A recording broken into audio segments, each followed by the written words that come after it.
Hey, what's up, you guys? My name is Josh. Welcome back to another toy review, and today we're going to be taking a look at the Ultra Monster 500 series number 65, Bemular.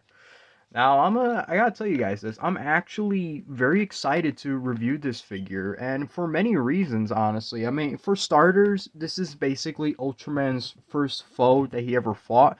Maybe it's not the first, and maybe Ultraman has fought creatures in the past, before this whole crazy story started. I don't know. The Ultraman has pretty weird lore. That's all I gotta say.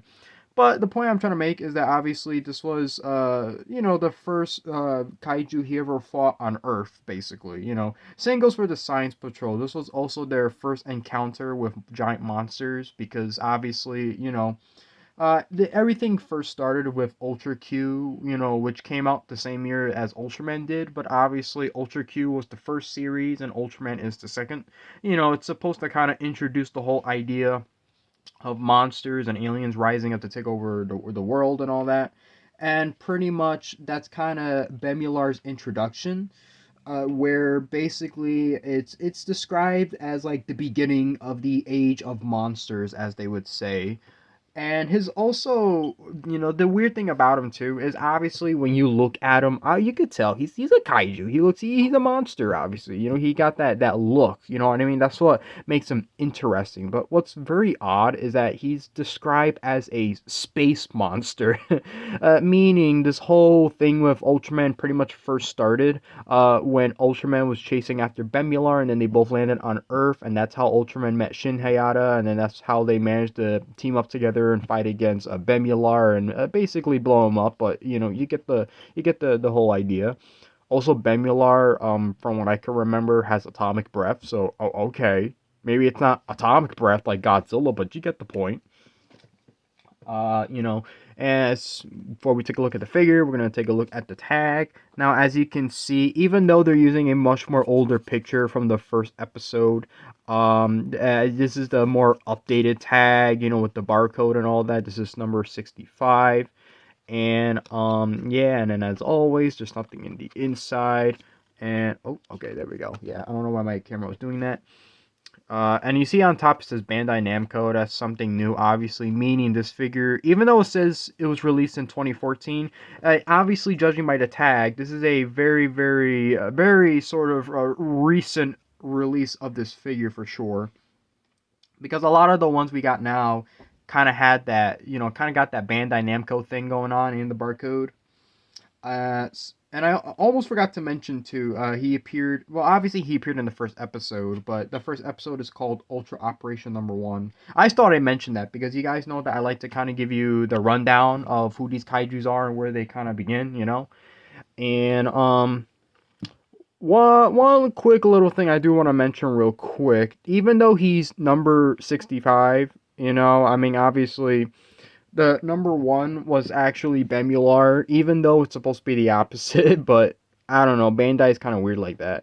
What I mean is, for anyone that's not caught up with my channel, you're probably thinking, like, Josh, if you're reviewing these figures in order, how come, you didn't review him first and then him second? Because he appeared in episode 1 and he appeared in episode 2. Well, the reason why is simple, because I didn't have Bemular at the time. And it's unfortunate with the whole reviewing them out of order thing because obviously Ultraman, he's from the Ultra 500 series or Ultra Hero series as they call it now. He's number one, but with Bolton, he's number one in the Ultra Monster 500 or the Ultra Monster series. You know what I mean? So yeah, I know it's pretty weird. I know, but it's all right.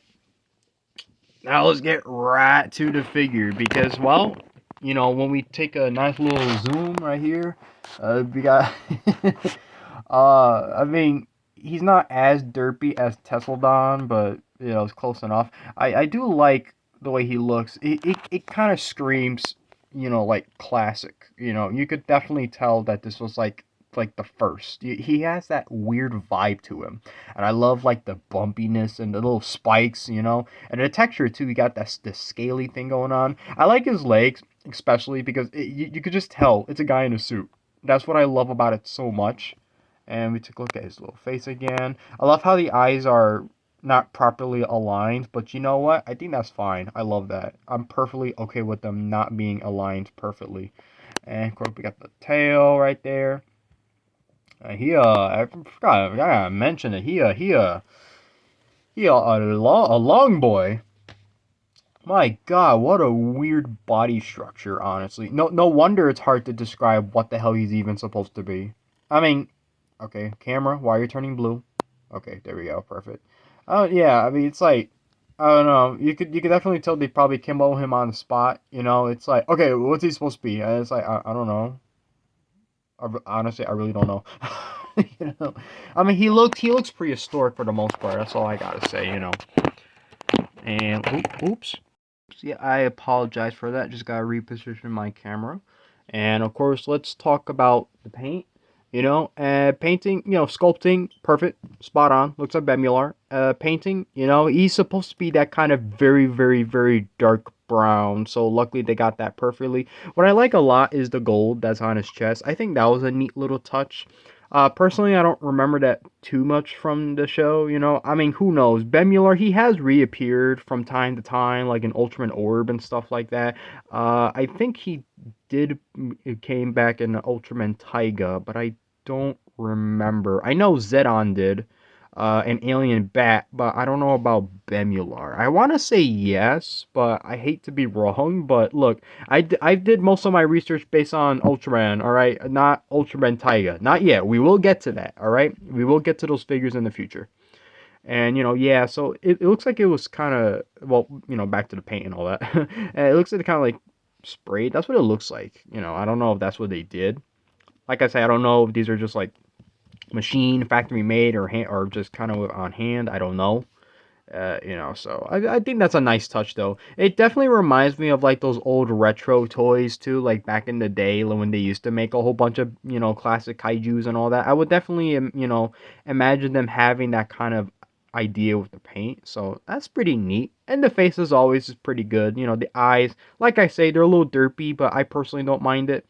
I think if I have to say something negative, I guess it kind of looks like his tongue is sticking out just a little bit. You really, really can't tell. If you look at my nail on my thumb, you could kind of see what I'm getting at. Let me try and write there we go. Yeah, I don't know if that's, I don't know. I mean, it looks fine. Don't get me wrong. At least the teeth is painted. I'm just saying, I don't know. I don't know. I think it's fine though. I don't think it's a big deal. But let's talk about the articulation. Now he has only 2 points of articulation. His head can move. That's pretty good because like when you look at figures like Red King and even Naranga, it looks like the waist can move and all that, but it really doesn't. But this one you actually can move it, and the tail too. You can actually move it, move a full 360 with no issue. So that's great. He is made up of a very softer plastic for sure. I can like, look at that. You can like pretend that he's getting punched in the gut or something. You see it? You know how cool that is? Look at that. Yeah, and then, and then, Ultraman does his thing, and then, Beast beats the shit out of him and does his ray thingy. That's cool. I love that a lot. And like I say, the design, it's just perfect. I love this figure. I am so happy I got him. Like I say, he screams classic. Come on. You can't tell me you don't see that. Despite his weird shape. I get it. I know. Anyway, so let's do some size comparison, right? So here he is compared to our hero, which, okay. Yeah, he's supposed to be a little taller, but that's fine. I think that's good for the character. I don't think there's anything wrong with it. I think that's okay. I don't have an issue with the sizing. Unlike some figures, but yes, it's like Gubula right there, and let's look at Tesladon because I know they both got that kind of derpiness, but I don't know Tesladon. I think he takes the cake. He got the best derp. I don't know. He's a derp, He got that kind of thing going on, Yeah, that's right. Come on. Yeah, whatever. Yep. All right. And anything else? Do I want to compare him to anything else? I guess yeah, Bolton. Why not? Let's compare him to Bolton. Yeah, why not? Listen, a lot of the alien figures are always taller than the monster, so get used to that. But they both look really cool together. Don't get me wrong. They kind of look like buddies, but they're not. So yeah, you could get out of here too. And our boss, however you say it, blue foam monster. Nah, nothing's compared to Bemular. And it's funny that I'm saying all that because I just want to mention this super quick before I end the video. What's weird is that they did bring him back in the Ultraman anime that you can watch on Netflix. But what's funny is that he's actually like a villain. He actually has like a form and everything, which is odd because it's supposed to sort of kind of continue from the 1966 series, except it's probably an alternate universe type thing. I don't know, but it's weird that they decided to do that.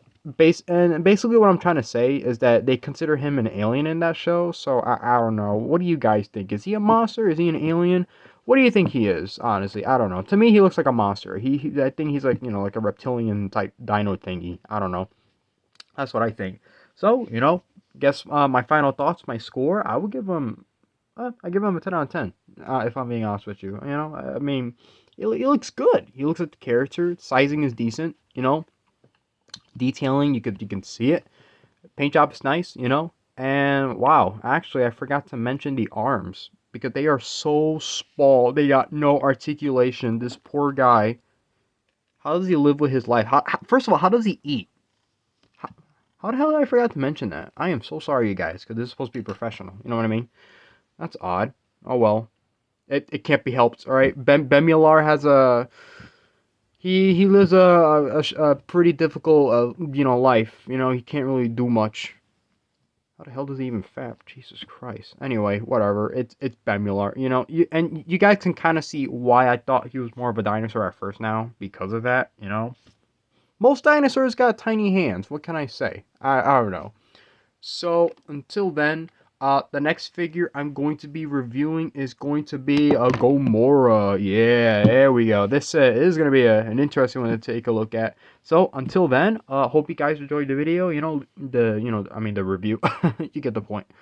Leave a like and subscribe to the channel if you're not already. Or dislike the video if you disliked it for whatever reason. And yeah, that's about it. See you guys in the next one.